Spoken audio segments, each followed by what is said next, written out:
Hello guys, आप सभी का स्वागत है my study channel crazy learning platform में। जैसा कि गाइज आपने थंबनेल में देख चुके होंगे, आज हम लेके आए हैं भूमिगत जल द्वारा निर्मित स्थल आकृति। तो गाइज देखिए, इसमें जो एग्जाम में बनने वाले क्वेश्चन उन सबको लेते हुए गाइज इसको आपको कैसे समझना है वो बताया जाएगा गाइज। ठीक है ना गाइज? तो हम इसे स्टार्ट करते हैं। सबसे पहले देखिए गाइज, जो भूमिगत जल द्वारा जो क्या होता है स्थल आकृति बनती क्यों है, ये हम समझते हैं। ठीक है ना? ये स्थल आकृति होती है गाइज, जो चट्टान होती है उन चट्टान में अगर गाइज हमको देखें, जब किसी भी चट्टान में मिट्टी में जब हमको क्या मिलती है, चूना चूना पत्थर की मात्रा अधिक हो जाती है गाइज, तो हमको यह स्थल आकृतियां देखने को मिलती है गाइज। ठीक है ना? चूना पत्थर की जब हमको मात्रा ज्यादा हो जाए किसी मिट्टी में, तब हमको क्या देखने की मिलेगी, यह भूमिगत जल द्वारा स्थल आकृतियां बनने लग जाएगी। ठीक है? तो गाइज जो ये स्थल आकृतियां बनती है ना गाइज, इनको बोलते हैं कास्ट प्रदेश भी बोला जाता है गाइज। इनको क्या बोला जाता है? कास्ट कास्ट प्रदेश बोला जाता है। कास्ट प्रदेश भी इनको बोलते हैं। ठीक है ना गाइज? कास्ट प्रदेश इनको कहा जाएगा। और आगे देखते हैं गाइज। आगे देखें, इसमें होता क्या है गाइज, जो जैसे आपको ये जो दिखाई जा रही है यहाँ पे कोई गाइज, ये आपकी क्या है गाइज, एक चट्टान है। ठीक है ना गाइज? ये चट्टान है आपका। ठीक है, जो इसमें कलर कर दिए है, ये चट्टान है। इस चट्टान में गाइज क्या होगा, सबसे पहले बारिश की बूंद आएगी, जल आएगा। तो आपको यहाँ पे कोई दिख रहा है गाइज, ये रंध्र, यहाँ आपको बूंदे गिरी गाइज, इसमें बूंदे गिरी। और इसको क्या बोला जाता है गाइज, आपको एक एक नाम याद रखना है। जो ये बूंद गिरी, आप इसको क्या बोलेंगे, रंध्र बोलेंगे। क्लियर है गाइज? इसको आप रंध्र बोलेंगे। और गाइज ये बूंद हल्के से इसको चट्टान में क्या होगी, ज्यादा बड़ी हो जाएगी, तो गाइज इसको बोलेंगे डोलाइन। ठीक है ना गाइज? और गाइज और ज्यादा बड़ी हो जाएगी तो इसको बोलेंगे युवाला। ठीक है? अब जब गाइज ये चट्टान ऊपर से लेकर नीचे टच करने लग जाए, उसको बोलेंगे कास्ट विंडो। क्या बोलेंगे? Cast window. ओके।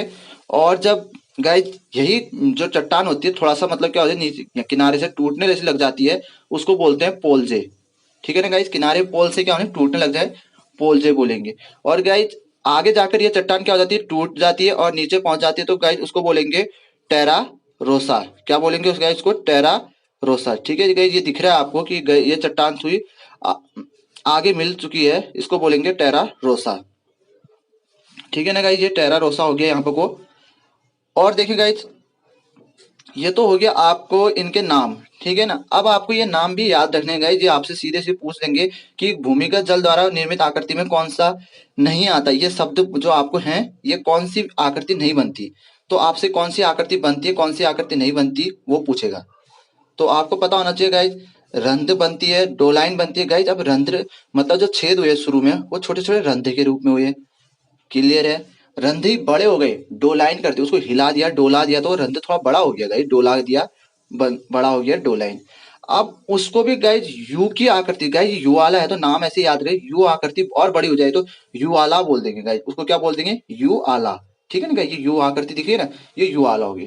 अब गाइज कास्ट विंडो होता है याला, तो वो कैसे याद रखेंगे गाइज, अब जब नीचे तक टच करने लगे ना गाइज, विंडो होती है, खिड़की होती है, एक ऊपर से नीचे विंडो हो रही है, झांक रहा है, तो ऊपर वाला जब नीचे तक पहुंच जाए तो उसको बोलेंगे विंडो, कास्ट विंडो। और जब टूटने लग जाए गाइज पोल से, तो उसको पोलजे बोल देना।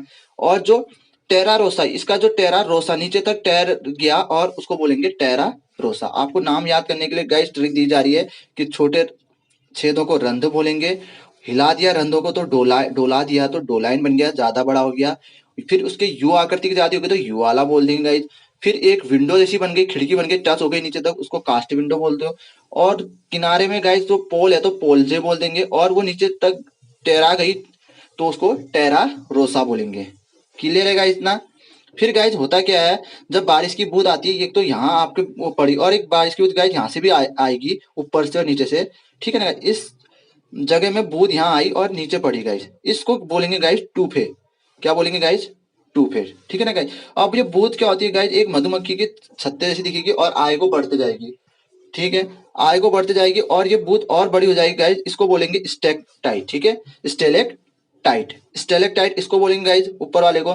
इसी के नीचे ये टूफे थोड़ा बड़ा होगा गाइज, इसको बोलेंगे हम स्टेलेगमाइट। ठीक है ना गाइज? ये टाइट है और ये माइट है।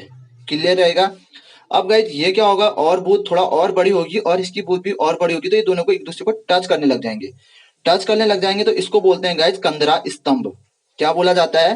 कंदरा स्तंभ। स्तंभ तैयार हो गया ना गाइज, एक इसका कोना और इसका कोना मिल गया तो कंधे इनके मिल गए, तो आप वैसे भी आ सकते हैं कंदरा स्तंभ। एक कंधे मिल मिल के स्तंभ बना दिया, कंधरा स्तंभ। और आपका ये क्या है गाइज, स्तंभ है इसके, ठीक है ना। ऐसे देखा होगा आपने गुफाओं में, जब गुफाओं के अंदर ऐसे स्तंभ खड़े रहते हैं गाइज, तो ये स्तंभ हो गए इसमें, ठीक है। और यहाँ इस पूरे भाग को क्या बोलेंगे गाइज, कास्ट वैली बोलेंगे। क्या बोलेंगे गाइज, कास्ट वैली। और जो यहाँ से जहां से पानी रिसता है गाइज, इसको बोला जाता है अंधी घाटी। क्या बोला जाता है, अंधी घाटी। ठीक रहेगा ना गाइज। आपको ये नाम याद करने का, जैसे मैंने बता दिया, आपको ट्रिक बता दी। सबसे पहले रंधा आएगा, पानी आएगा, फिर वो पानी को अगर गाइज कोई छेद है, उसको आप हिलाओगे डोलाओगे तो वो बड़ा हो जाएगा ना, तो डोलाइन याद आ जाएगा। उसके बाद गाइज वो और बड़ी आकृति बन गई, तो यू आकृति बन गई, तो यू वाला बोल देना आप उसको। फिर यू वाला जब नीचे टच करने लग जाएगा, एक खिड़की ऐसी होगी, एक खिड़की से दूसरी खिड़की टच हो रही है, तो गाइज विंडो होगी, तो कास्ट विंडो कर लेना। फिर ये किनारे है, पोल में है, तो गाइज को पोल जे बोल दीजिएगा। और जो नीचे तैरा रहा है, तैर रहा है, टहरा रहा, तो टहरा रोसा बोल देना गाइज। अभी टूट के तैरा गया ना, नीचे टच हो गया, टहरा रोसा बोल देना। ठीक है गाइज। फिर जब अगर पानी, बारिश का पानी जो भी है आपका, ये पानी यहाँ टच होता है, यहाँ से आप बूंदे जो होती है गाइज, ये बड़ी होती जाती है, तो इसको बोलते हैं स्टेटाइट, स्टेलेटाइट। और जो छोटी बहुत टूफे जो होती है गाइज, ये भी बड़ी होगी, तो इसको बोलेंगे स्टेलेमाइट। क्लियर रहेगा ना गाइज। आगे बढ़ के ये दोनों मिल जाते हैं, इनके कंधे, कंधे मिल गए, तो इसको बोला कंधरा स्तंभ। कंधे दोनों के मिल गए, कंधरा स्तंभ बना दिया। और गाइज ये तो स्तंभ ही आपको पता है। और ये जो उसकी घाटी है, इसको बोला जाता है कास्ट वैली। क्लियर रहेगा ना गाइज। ओके, आगे देखते हैं गाइज। इसमें आगे देखते हैं, जो गाइज ये टेरा रोसा होता है, जो गाइज देखना, जो यहाँ आपको टेरा रोसा होता है, जो इस ये होता है, इसमें चूने पत्थर की मात्रा बहुत ज्यादा होती है गाइज। चूना पत्थर की मात्रा क्या होती है गाइज, ज्यादा होती है। ठीक है। तो आपको क्वेश्चन ये भी पूछा गया है गाइज यूपीएससी में, कि जो टेरा रोसा है, इसमें किसकी मात्रा अधिक मिलती है। तो क्वेश्चन में था ऑप्शन में कैल्शियम, ठीक है, फास्फोरस, और कैल्शियम, फास्फोरस, और आप माने मैग्नीशियम। तो गाइज किसकी होगी, आपको पता है कि जो चूना पत्थर की मात्रा ज्यादा होती है, तो चूना पत्थर बनता किससे गाइज, कैल्शियम से। तो आपने आंसर लगाना है कैल्शियम। क्लियर है ना गाइज। ये क्वेश्चन आप नोट कीजिएगा।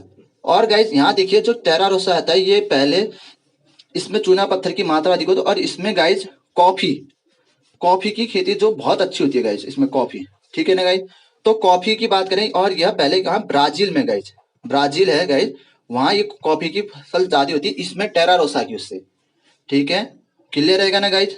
आगे देखते हैं, कुछ फैक्ट हैं गाइज। जैसे आपको मैंने पहले ही बता दिया कि जो जहाँ चूना पत्थर ज्यादा होता है गाइज, वहीं होती है गाइज ऐसी आकृतियां बनती है। इसी जो प्रदेश को बोलते हैं कास्ट प्रदेश बोलते हैं, ऐसी आकृति वाले जो प्रदेश होते हैं उनको कास्ट प्रदेश बोला जाता है। ठीक है ना गाइज। जो टेरा रोसा जो मिट्टी है, उसमें कॉफी की खेती अच्छी होती है, ब्राजील में देखने को मिलेगी गाइज। ब्राजील का एक साउ पोला है, ठीक है गाइज, साउ पोलो करके एक जगह है, वहां कॉफी प्रदेश के नाम से जाना जाता है। आपसे क्वेश्चन पूछ सकता है कि कॉफी प्रदेश से किसके जाना जाता है, किस नाम, किससे जाना जाता है, तो आप बताएंगे साउ पोले को। ठीक है ना। और एक कॉफी बंदरगाह किससे नाम से किसको जाना जाता है, आपको बताना है सेंट्रोस। ठीक है ना गाइज, सेंट्रोस। ठीक है। आपको याद रखना है, कॉफी प्रदेश बोलेगा तो साउ पोलो, और कॉफी बंदरगाह बोलेगा तो सेंट्रोस। क्लियर रहेगा ना गाइज, आप ये नोट कीजिएगा। ठीक है। और गाइज ध्यान दीजिएगा, एक क्वेश्चन और पूछा गया था, देखना गाइज, इसमें क्या होता है, अगर ये पानी यहाँ से आ रहा है, रिस रहा है, जैसे गाइज यहाँ से पानी रिस रहा है, तो ये गाइज यहाँ से ये स्तंभ है आपका, तो क्या इस स्तंभ को पार करेगा या नहीं करेगा।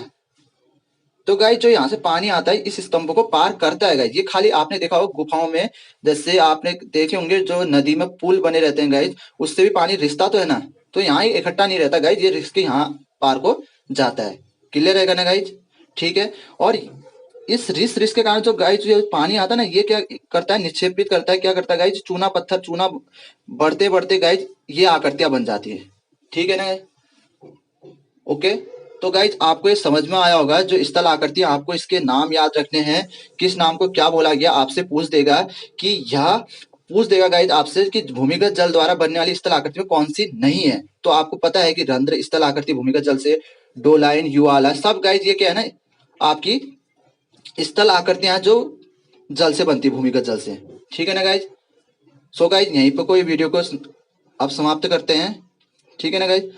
अगर आपको इसमें कुछ आपको प्रॉब्लम आ रही तो आप इसमें कमेंट कर सकते हैं।